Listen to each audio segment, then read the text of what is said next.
राष्ट्रीय लोकतांत्रिक पार्टी के राष्ट्रीय अध्यक्ष और नागौर सांसद हनुमान बेनीवाल ने भाजपा प्रदेश प्रभारी राधा मोहन दास अग्रवाल के उस बयान पर तीखा पलटवार किया है जिसमें अग्रवाल ने कहा था कि यदि हम चाहते तो अंतः चुनाव हमारी जेब में होता।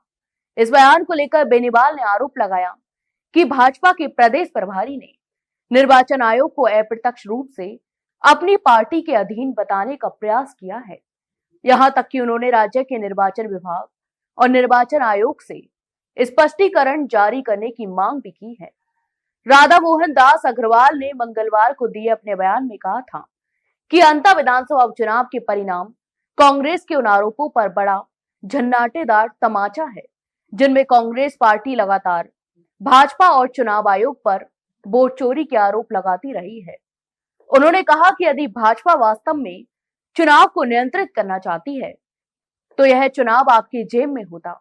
इसके साथ ही अग्रवाल ने यह भी कहा कि भाजपा कई चुनाव जीतती है और कभी कभार कांग्रेस को एक आध चुनाव जीतने दिया जाता है ताकि वह राजनीतिक रूप से जीवित रह सके। हनुमान बेनीवाल ने इस बयान पर चिंता व्यक्त करते हुए कहा कि इस प्रकार के बयान लोकतंत्र के मूल सिद्धांतों के लिए बेहद खतरा है।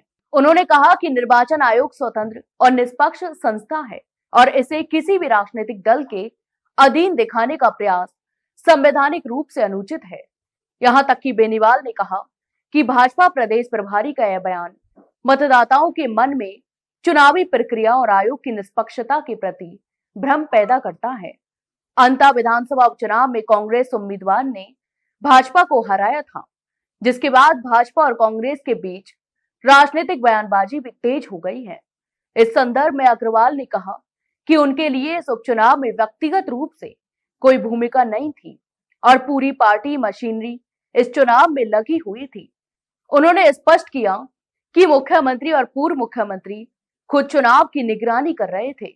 यहां तक कि बेनीवाल ने भाजपा प्रदेश प्रभारी के बयान को लोकतंत्र और निर्वाचन आयोग की स्वतंत्रता पर हमला बताते हुए कहा, यदि किसी भी राजनीतिक दल के अधिकारी यह कही कि चुनाव हमारी जेब में होता तो यह मतदाता के अधिकार और लोकतांत्रिक प्रक्रिया के प्रति गंभीर सवाल उठाता है। उन्होंने आयोग से मांग की है इस बयान की जांच की जाए और स्पष्ट किया जाए कि निर्वाचन आयोग पूरी तरह से निष्पक्ष है और किसी राजनीतिक दल के अधीन नहीं है।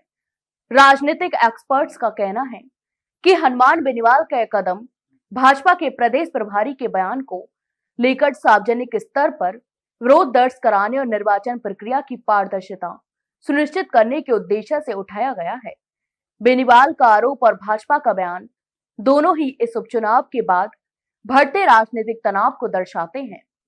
यह मामला राज्य में लोकतंत्र, स्वतंत्र निर्वाचन आयोग और राजनीतिक पार्टियों के बीच संतुलन के सवाल को उजागर करता है। तो आप इस पूरे मामले पर क्या सोचते हैं, हमें कमेंट बॉक्स में कमेंट करके जरूर बताएं। वहीं वीडियो को लाइक और शेयर जरूर करें और हाँ, चैनल को सब्सक्राइब करना ना भूलें। फिलहाल के लिए इतना ही, जल्द मिलते एक नई जानकारी के साथ। तब तक के लिए नमस्कार।